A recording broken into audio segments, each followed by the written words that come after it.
Tinig ng bayan, boses ng masa para sa masa. Kung gusto mong marinig ang totoo, like, share at subscribe ka na! Magandang araw mga katinig ng bayan. Grabe na naman ang issue ngayon mga katinig ko.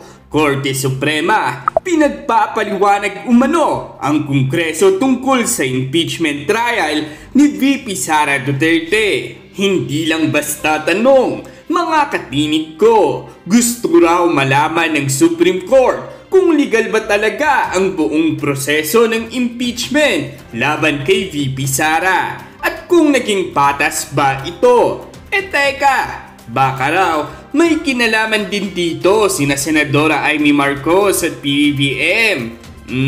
Interesting, di ba?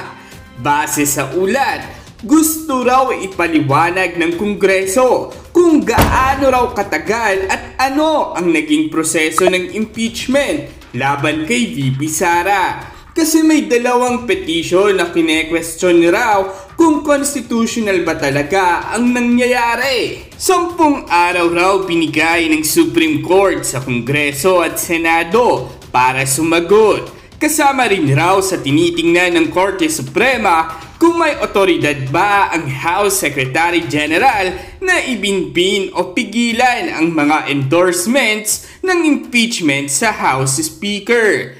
Teka, parang delikado ito mga katinig. Kung totoo man, kasi parang may sinasabi raw na baka naiipit o naipit ang proseso. Matatandaan, 3 impeachment complaint raw laban kay VP Sara hindi na pag-usapan sa plenaryo. Yung ika-4 lang na ipinasok noong February 5 raw nakakuha ng 215 votes. Pero gusto raw ng Supreme Court malaman kung nabigyan ba si VP Sara ng pagkakataon na madepensahan ang sarili sa mga ebidensyang ibinahagi nga raw ng Kamara. Kung hindi raw, baka may violation ng due process. At kung may mali, baka man-nullify pa ang impeachment. Mga katinig ko, grabe to kung sakali.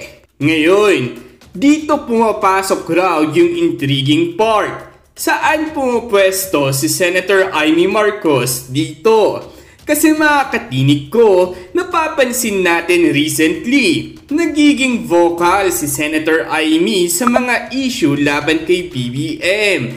Hindi natin sinasabi na kontra sila lagi. Pero may mga pagkakataon nga raw na hindi sila nagkakasundo, lalo sa mga political maneuvers. Kaya may haka-haka raw na baka si Senator Amy ay nagiging shield o kahit paano ay tumutulong kay VP Sara. Kasi kung tama yung analysis ng iba, baka raw gusto ni Senator Amy na may matibay na kaalyado sa power dynamics, lalo kung nagkakalamat ang Marcos-Duterte Alliance. Remember mga katinig, si Senator Amy nagpahayag na dati na hindi niya gusto ang gulo sa impeachment. Gusto raw niya na maiwasan ang political destabilization. Baka raw natatakot na baka maapektuhan din ang mga Marcos kung lalong lumala ang impeachment drama. Hindi rin malayong isipin na baka tahimik pero suportado ni Amy ang Supreme Court move na busisiin kung tama ang impeachment process. Kasi kung manalify yan, mas malaki ang points ni VP Sara at mas mapapahiya nga raw ang mga tumutulak ng impeachment. Lalo na kung mapatunayan na kulang raw sa due process. Paano naman si PBBM mga katinig? Anong kinalaman niya rito? Well, dito raw lumalabas ang political chess. Kung si VP Sara raw ay ma-impeach o mapilayan, sinasabi ng ibang analyst na mas lumuluwag ang space ni PBBM para sa 2028. Wala raw magiging malaking contender mula sa Duterte camp. Pero kung tuluyan raw maibasura ng Supreme Court ang impeachment, mas titibay ang political standing ni VP Sara. At kung titibay siya, magiging major player siya sa 2028. Hindi naman natin sinasabi na may direktang utos raw si PBBM na pa-impeach si VP Sara. Pero sa larong politika, lahat ng galaw ay may basbas. O at least alam nga raw ng Malacanang. Kaya posibleng may alam si PBBM dito o kaya ay tinedman na lang niya siguro intentionally nga raw. Sa totoo lang, kung Supreme Court na ang gumagalaw, ibig sabihin, hindi na ito simpleng political drama. May constitutional implications na. Baka raw maapektuhan pati ang imahe ng PBBM administration kung ma-expose na may mga irregularidad ang impeachment process. Baka raw may mga nagtutulakan dito. Kunwari nagkukunwaring hindi involved. Pero may mga nagsusulsulan din naman sa likod. Alam niyo naman sa politika natin mga katinig ko, lahat halos scripted. Sabi ng iba, game plan daw ito para sirain si VP Sara. Yung iba naman, sinasabi raw game plan ito para gawing martyr si Sara para lumakas lalo siya sa masa. Baka raw makakuha pa ng sympathy votes kung man-nullify ang impeachment. Ang tanong, sino ba talaga ang pinoprotektahan ni Senator Amy? Sarili niya? Si PBBM? O si VP Sara? Baka raw lahat sila pinoprotektahan niya sabay-sabay. At si PBBM naman, parang nananahimik raw. Pero siguradong updated yan. Hindi raw mananahimik ang isang presidente kung may major na constitutional issue na pwedeng makasira ng imahe ng gobyerno. Sa huli mga katinig ko, malaking usapin ito. Kasi kung masilip ng Supreme Court na may violation sa impeachment process, baka ma-dismiss ang kaso laban kay VP Sara.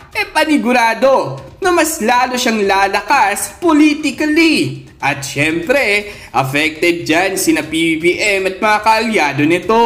Kasi bawat kilos nila may political ripple effect. Lahat ng issue konektado. Ano sa tingin nyo mga katinig ng bayan? Gimik lang ba itong impeachment laban kay VP Sara?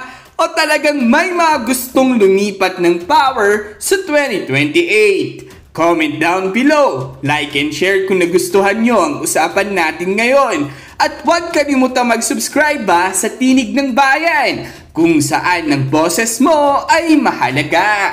Samantala, sari-sari komento nga rin ang tumalabas mula sa mga netizens patungkol sa isyong ito. Sabi pa nga nila, wala pa ring magawa ang Korte Suprema. Decision nga nila kaya atras sa bante, di sinunod ng COMELEC. Kongreso pa kaya? Wala na ang Pilipinas. Lubog na talaga. Ipaliwanag nila kung bakit mas marunong pa sila kaysa sa COA. Ang gaba, dili magsaba. Muli, ang mga opinyong ito ay pawang galing sa mga netizens at hindi nangangahulugang opisyal na pananaw ng ating programa. Layunin nating ilahad ang kabuuan ng pulso ng bayan. At dyan nagtatapos ang usapan natin ngayon. Kung may gusto kang idagdag o reaksyon, i-comment mo lang sa baba. Boses mo'y mahalaga. Huwag kalimutang i-like, share at subscribe para sama-sama nating palakasin ang Tinig ng Bayan. Hanggang sa susunod, tandaan, ang may alam, may laban! Awesome!